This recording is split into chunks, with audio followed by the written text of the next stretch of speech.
যদি আমরা দেখি টিএসএইচ বেড়ে রয়েছে কিন্তু তার FT4 নর্মাল রেঞ্জে রয়েছে, তখন আমরা দুটো জিনিস লক্ষ্য করব। প্রথমত পেশেন্টের বয়স, যদি বয়স 65 বছরের কম হয় তারপর আমরা দেখব টিএসএইচ এর ভ্যালু কত রয়েছে।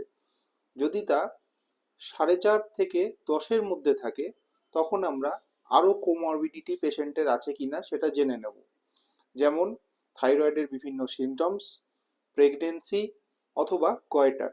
সেক্ষেত্রে কিন্তু আমরা 4.5 বা 10-এর মধ্যে থাকলেও আমরা রিপ্লেসমেন্ট থেরাপি দেব। যদি পেশেন্টের বয়স 65 বছরের ঊর্ধ্বে হয় সেক্ষেত্রে আমরা টিএসএইচ এর ভ্যালু দেখব।